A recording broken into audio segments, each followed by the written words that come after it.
Pour les animations de Noël, la direction de la voirie intervient dans 2 domaines. Donc, premièrement, il y a tout ce qui est la pose des illuminations dans les rues. Ce qui concerne les motifs qui sont installés sur les candélabres, on essaye d'une année sur l'autre de faire tourner les motifs dans les différents quartiers pour qu'il y ait un petit peu de renouveau et que ça soit un petit peu différent chaque année. Il y a du renouvellement de stock qui se fait environ tous les 5 ans. Et puis, par exemple, cette année, nous avons, au lieu de racheter des décorations, nous avons restauré 20 motifs qui sont posés à l'entrée de la ville au niveau du carrefour de la Résistance.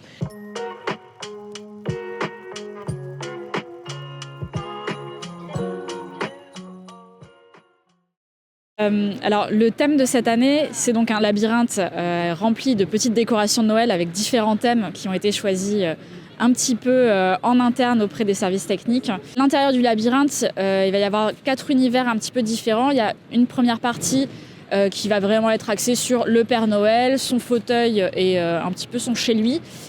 Une partie avec vraiment un atelier des lutins qui fabriquent des cadeaux. Une partie sur les jouets qu'on peut retrouver sous notre sapin. Et enfin, la dernière partie qui est plus axée sur le pôle Nord, les animaux, la banquise.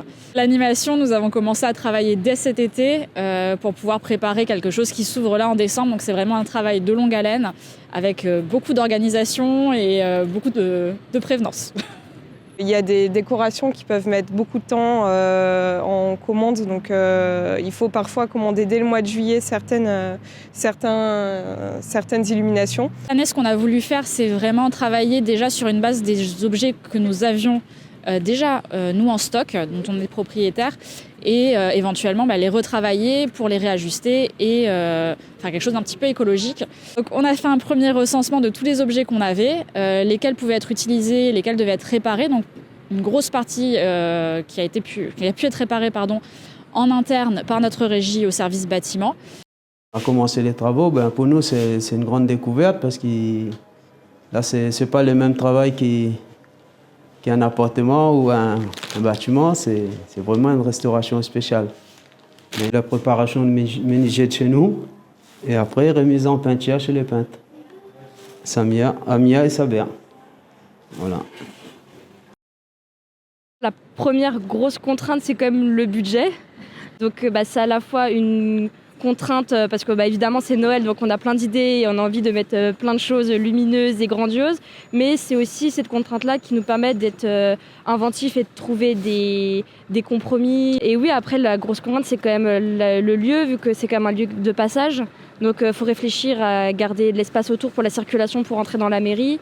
L'air de rien, il y a du dénivelé aussi, donc il faut penser pour que le sapin penche pas, pour l'équilibrer. Tout ça, ça a été à penser en amont pour que tout se passe bien. Ce qui m'a plu, évidemment, le thème, c'est Noël, ça parle un peu à tout le monde et moi, c'est vraiment une période que j'adore. C'était la première fois que je travaillais sur une balade enchantée, donc c'était tout nouveau de travailler sur de l'illumination on va dire un peu immersive. Ça change du quotidien, c'est quelque chose de très festif, de très agréable, même si c'est beaucoup de travail et beaucoup de temps investi. Et puis le plaisir aussi de se dire qu'une fois que ça va ouvrir, les enfants ils vont être ravis.